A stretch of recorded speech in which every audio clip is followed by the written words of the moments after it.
The angel of the Lord. Rashi says in his introduction to Zechariah Chapter One, the prophecy of Zechariah is extremely enigmatic because it contains visions resembling a dream that requires an interpretation. We cannot ascertain the truth of its interpretation until the teacher of righteousness comes. Nonetheless, I will put my heart to reconciling the verses one by one according to the interpretations that resemble it and follow the interpretation of Jonathan. This is God's test for the Jewish people, in particular the Jewish leaders. God's test of who the descendant of David is. The man described in Isaiah 53, the teacher of righteousness. That's who Rashi, known as one of the first rabbis to say that Isaiah 53 described the people, the Jewish people, as the patriarch Israel. Then here he is in Zechariah saying we got to have the to know the truth of at least chapter 1 of Zechariah, to know its truth, because we can't do it, and no Jewish man, religious, academic, commentator, or otherwise, has ever had the answer to this. And yet this video is going to give it to you. Why? I'm a teacher of righteousness. This is Zechariah chapter 1, verses 7 through 12. That's the preamble that Rashi leads into before he starts his commentary. And this is in Midrash form. That's where I take parts of a verse and interpret each in individual segments. Verse 7. On the 24th day of the 11th month of the second year of Darius, the month of Shebat, this word of the Lord came to the prophet Zechariah, son of Berechiah, son of Iddo. This word of the Lord. This verse continues with, in the night I had a vision, which is not a word of the Lord. The word of the Lord coming to Zechariah means the messenger of the words of God has come to Zechariah, who is the angel of God's presence, and the word of the Lord. Literally, that's his name. He has alighted upon Zechariah to bring a vision from God. Not a word, a vision. Verse 8. In the night I had a vision. I saw a man mounted on a bay horse standing among the myrtles in the deep, and behind him were bay, sorrel, and white horses. In the night I had a vision. There's a man on a horse standing in the myrtles. He is later referred to as the angel of the Lord, standing in the myrtles. The angel of the Lord alights upon and enters men, and my name, Hashem, is in him and can speak through the man. Zechariah has an angel with him who is his guide in the vision. The deep is like a valley Zechariah is looking down on, filled with myrtle trees, and then an open area below that is where the bay, sorrel, and white horses are. Verse 9. I asked, what are those, my Lord? And the angel who talked with me answered, I will let you know what they are. What are those, my Lord? Zechariah is not talking to the angel. That's an angel. It's not my Lord. Who answered, but who never lets him know what they are. he is asking the man standing among the myrtles on a bay horse about the horses in the open area and calls him my Lord. Verse 10. Then the man who was standing among the myrtles spoke up and said, these were sent out by the Lord to roam the earth. Then the man who was standing among the myrtles spoke up and said, again, this is Midrash form. Okay, so the man standing in the myrtles answers the question of Zechariah, not the angel who is with Zechariah. Verse 11.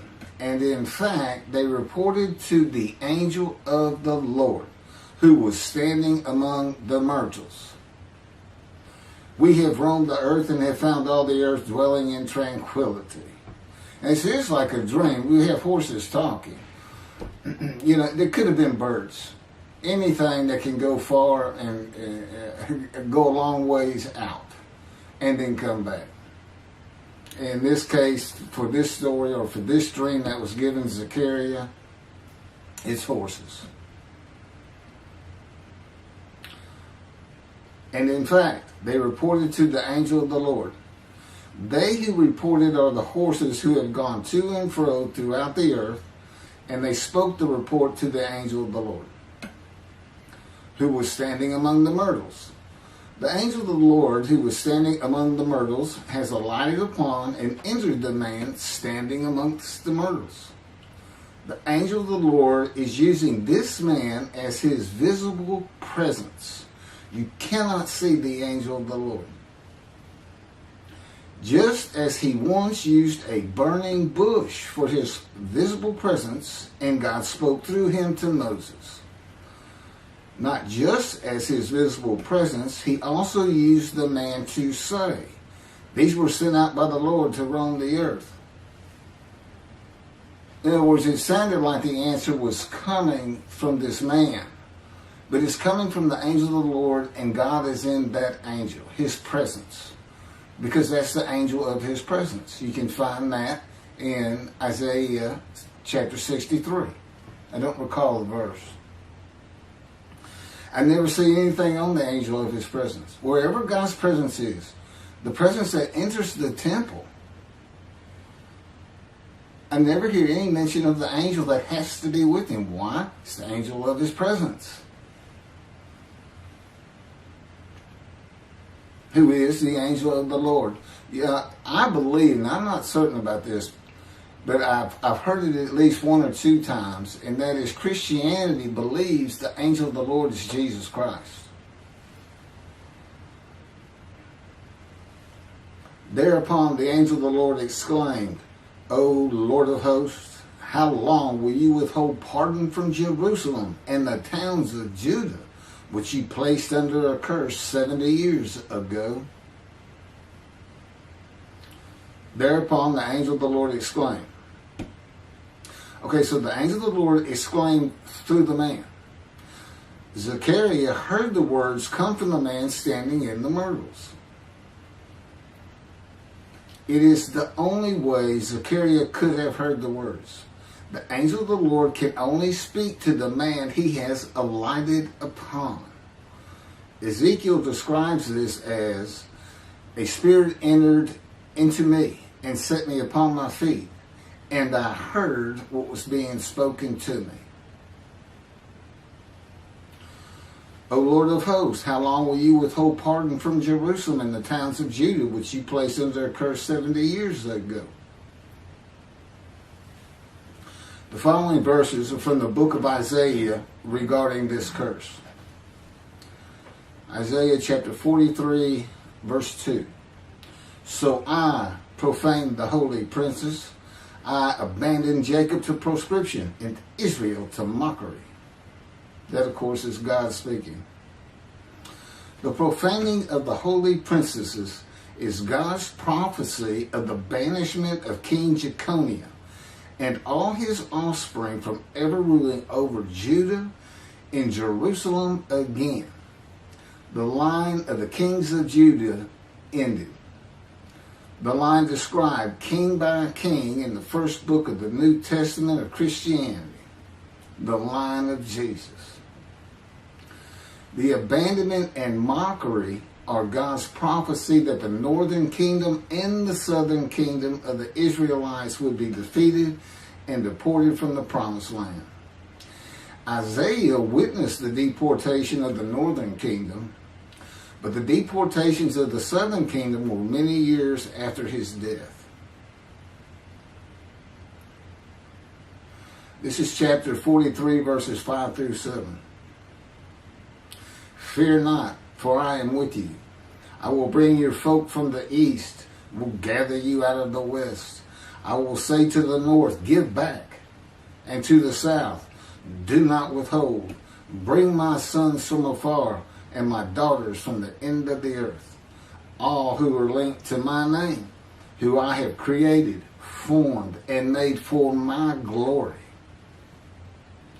Okay, this is God's prophecy that all the tribes of Israel would return from the Assyrian deportations of the tribes east of the river Jordan, that were Reuben, Gad, and the half tribe of Manasseh, and all the tribes of the northern kingdom, deported by Assyria, defeated and deported, and the Babylonian deportations of the southern kingdom. It is a prophecy that is specific to the Assyrian Babylonian exiles. This prophecy was fulfilled according to the books of Ezra and Nehemiah and their account of all 13 tribes returning to the southern kingdom of the lands of Benjamin and Judah. Jerusalem is within the lands of Benjamin, and his lands are considered part of the kingdom of Judah, since that is where the kings of Judah rule from.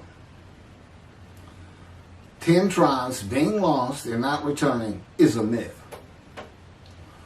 When the 7th month arrived, the Israelites being settled in their towns, the entire people assembled as one man in Jerusalem, as the man Israel, all of them.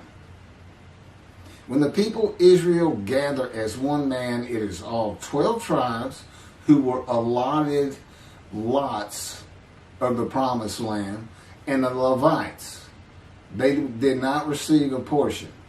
They were allowed to go from lot to lot, tribe to tribe, and everybody was supposed to take care of them. The Levites, that would be Levi, the son Levi, the priestly tribe without an allotment of the promised lands. Judahites and Benjaminites alone are not Israel, though all references to Israelites would include them. All of Israel had returned together to Jerusalem and Judah, mindful of the imported Gentiles in the northern kingdom, imported by the Assyrians, many of whom tried to stop the building of the second temple. This is why everybody returning, all 13 tribes, all went to Judah. The northern kingdom was occupied by Gentiles, I would assume Assyrians and Arabs.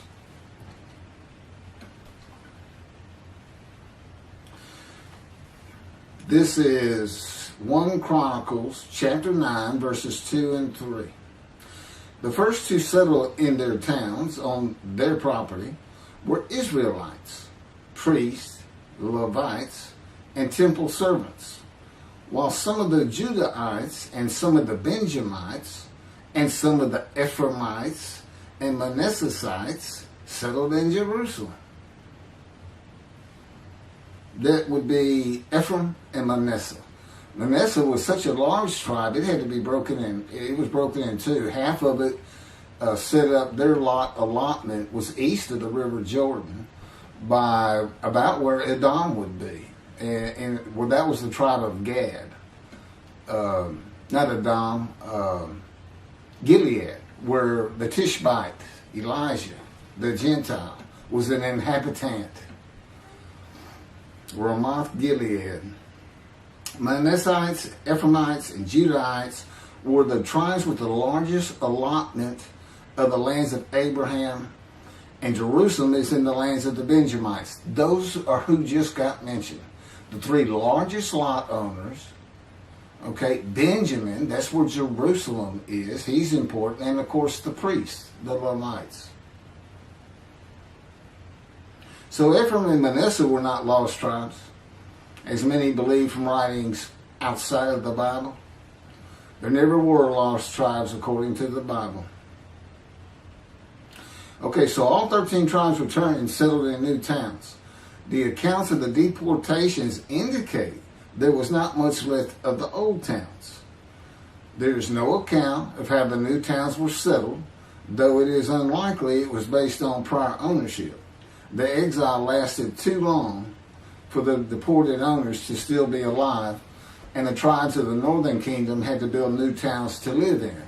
It also says the Levites settled in on their lands. So everybody had to pick and choose, and I'm sure the the strong and wealthy got the best places, and again, many just settled in Jerusalem. Okay, this is Isaiah chapter 43, verse 14. Thus said the Lord, your Redeemer, the Holy One of Israel, for your sake I send to Babylon. I will bring down all her bars, and the Chaldeans shall raise their voice in lamentation. This is God's prophecy that Assyria would be conquered by the Babylonians, who were defeated by the Chaldeans.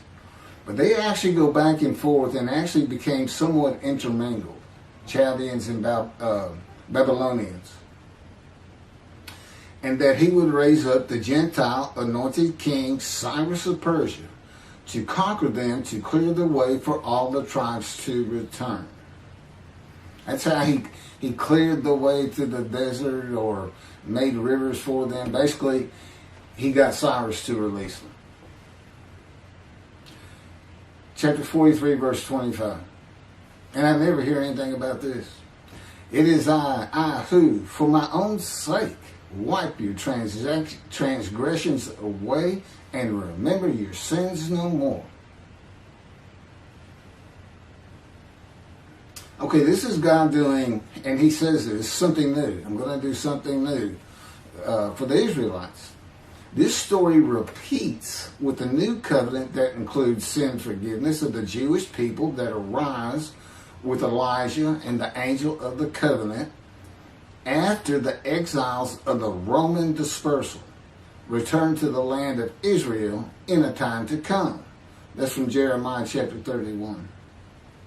The Jewish people have returned from the Roman dispersal of them throughout the world, the diaspora, which means outside of the promised land, outside of Israel, to a land that lay desolate for more than 2,000 years until after the Holocaust, and they created the state of Israel in 1948. 70 years later, and that's funny too, because they talked about a curse of 70 years. That 70 years, I believe, just applies to the last of 3 deportations of Judah and the defeat by the Babylonians, because the northern kingdom had been defeated and deported long before that, and the first to be defeated and taken to the lands of Assyria was Gad, the half tribe of Manasseh, the lands east of the river Jordan. 70 years later, the land blooms again, and Jerusalem has been rebuilt as a great city, larger than it was in ancient times, according to God's words in Jeremiah 31. The time to come to deliver the new covenant with sin forgiveness is here.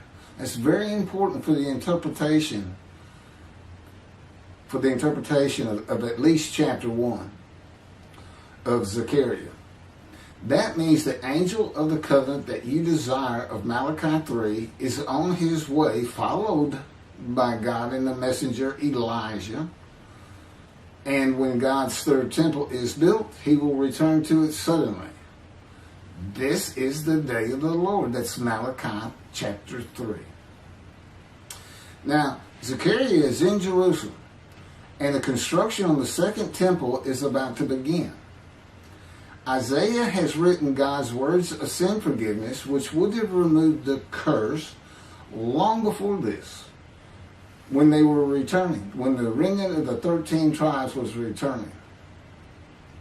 And the angel of the Lord proclaims, O Lord of hosts, how long will you withhold pardon from Jerusalem and the towns of Judah, which you placed under a curse 70 years ago?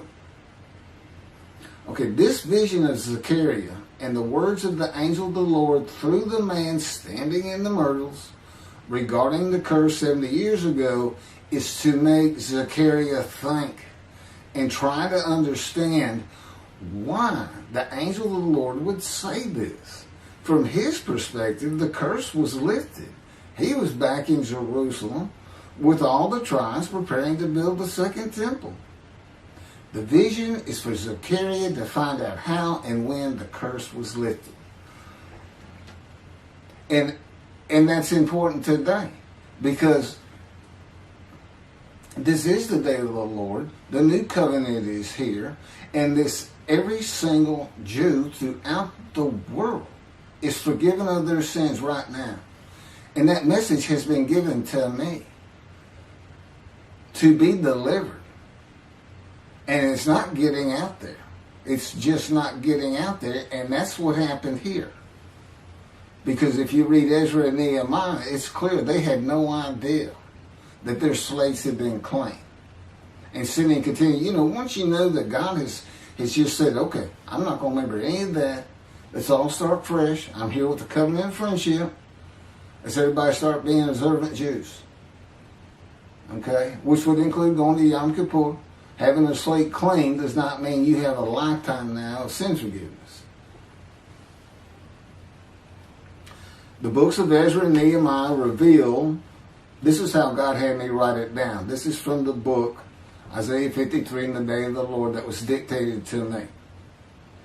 The books of Ezra and Nehemiah reveal that the 13 tribes did not know they had been right. We had to wait for the teacher of righteousness to know. And this is another thing I never see in this Messianic era that is taught, that is coming, is that God is with the descendant of David as he was with Moses. I mean, just right there with him.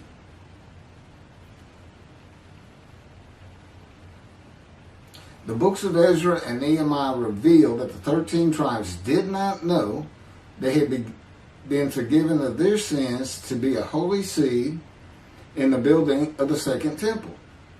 If people know they have been forgiven and have a clean slate from past transgressions against God and his laws, they are more likely to stop their sinful ways and abide by his laws in the future. The scroll of Isaiah needs to be found and interpreted by Zechariah and the religious leaders so they will know of God's forgiveness of their sins. God will be returning before the temple is built. That would be the third temple, to test the devotion of his righteous servant and make him suitable for his purpose, which might prosper. That includes the building of the third temple. This would begin when his spirit alights upon the anointed one, Moshiach. His presence with his righteous servant will be necessary for the temple to be rebuilt. Islam will not freely hand over their third most holy site to Israel and abandon the Dome of the Rock Mosque, a mosque that sits on the Temple Mount purchased by King David for God, the most holy site of the Jewish people. With God is the angel of his presence who is already on the way. You want me to skip that? Okay, this has been covered in other videos more than once.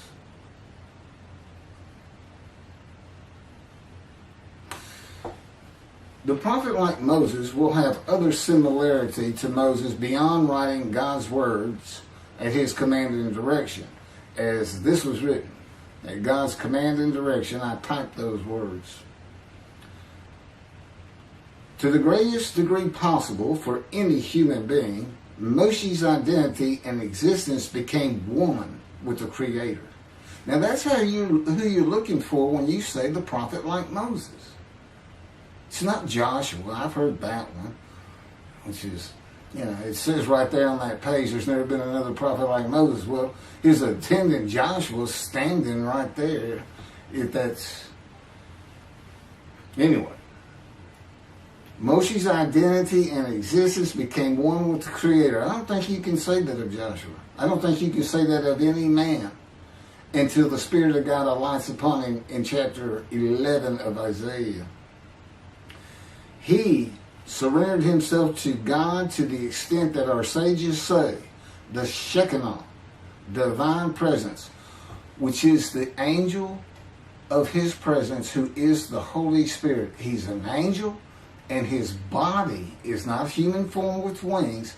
His body is the Spirit of God. Wherever God is, his Spirit is. Wherever his presence is, the angel of his presence is. They're always together. So when they alight upon a man and say, okay, we have tasks for you, that man immediately becomes a man of divine beings. And that's the Shekinah. That's the Spirit of God and the presence of God entering into the temple, which would include the angel of his presence. The Shekinah spoke through Moshe's throat. As I have mentioned, God can speak through me. You're only going to know it, just like with the man standing in the myrtles, by the words that are spoken. Okay? Because it's my voice. But it's not me. You know, I can tell the difference. You can't, other than those would be how God would state it. And you can, if you watch closely, you can see it happen in all these videos. I mean, for the most part. Where God just, you know, it just throws out a sentence or two. And I just keep going, you know. I let him get done, and I just pick up from there. We've been working on this for over 13 years. That's from the Zohar, Volume 3, page 232a. And then it says, i.e., he was God's veritable mouthpiece on this earth. That's from the Sefer Hashikos 5749, Volume 1, page 290, and a footnote. The prophet, like Moses, will also have the answer to these questions. Quote, the great Jewish philosophers try to understand the question of how Moses heard God literally. Some insisting that God spoke actual words and Moses heard them with his ears, while others suggest that God's speech was communicated silently to Moses' intellect and only uttered in sound by Moses himself. Maimonides, Rambam, even as he affirmed the communication between God and Moses as a fundamental Jewish belief, ultimately conceded the mysteriousness of that process. The entire Torah reached Moses from God in a manner which is figuratively described as speech, but no one has ever known how that took place except Moses himself, whom that speech reached. That's commentary on the Mishnah, Sanhedrin, Chapter 1. Well, I have the answers, and I've been telling you the answers. God is in his Spirit. Spirit enters into you, because we find it in Ezekiel. There's where God tells you. God was telling Ezekiel, get up on your feet. Ezekiel says, at that very moment, a spirit entered into me, and I could hear the words of God. There it is. When he enters him. Now, he's not hearing that through his ears. There's the first question answered. It's not to your ears. And there is a silent knowing. That's what we call it, what God has taught me.